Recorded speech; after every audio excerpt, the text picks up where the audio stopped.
So I'm Benedine Adedapo. During the summer, every time I had my period, it was always extending.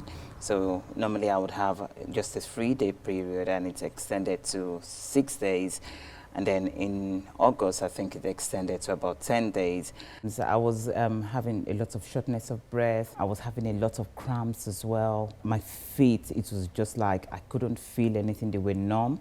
So I had symptoms, and but then I was praying them down. At a point, I wasn't bothered because I just believed that I was healed and I was just getting along with my daily business. I didn't bother about it. But it got to a stage when we traveled and we were about to alight. I realized I couldn't even sit on the plane because every time I sat down, it was like I felt that pressure of blood just gushing out of me.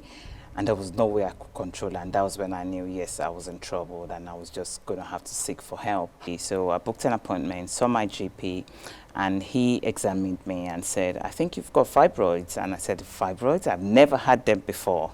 And my color changed overnight. I mean, I looked at myself and I was like, oh my God. Benedine's case of fibroids was so severe that she was called about her results immediately in the middle of the night. However, she missed their 3 calls because she was asleep. It was only when her husband Femi was able to reach her in the morning that she understood the severity of her case. And in the morning, I was about to get out of the house. I had gotten myself ready to go to work, and I had the final phone call. And this was my husband saying, Benny, sweetheart, you're not going to work today. And I was like, I've never called in sick before and I'll never do that. And he was like, look, they said you have to come to the hospital. That is very important. So I went to the hospital.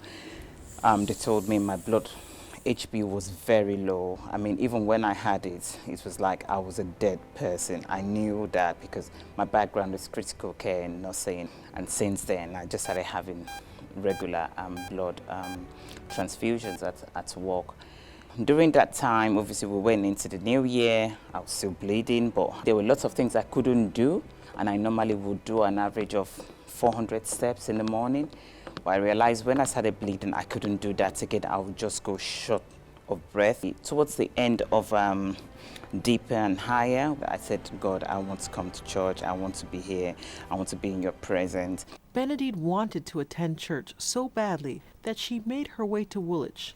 But before she could step into the building, she felt another gush of blood, meaning she had to go home to get changed, and instead had to listen to the service on her phone using the live stream facility. I just stood by the window and I had my phone in my hand and I was listening to what was going on in church.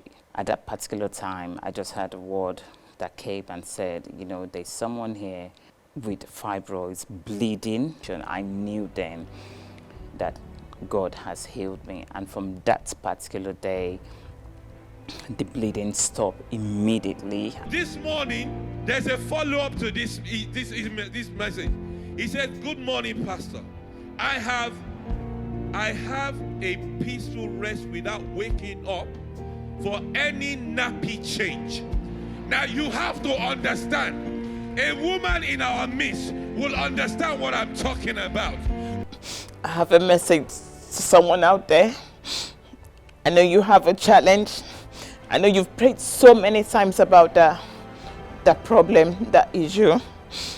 But I'm telling you today that God is real, God is alive, and God is a healer. Just hold on to Him. You might not have your healing today. You might not have your healing tomorrow. But there is an appointed time. And when He does it, and no one else can take that glory. If this story touched you, like, subscribe to our channel, and share this video on your social media. You can also hear the rest of the story by visiting newwine.co.uk and clicking on resources, then podcast.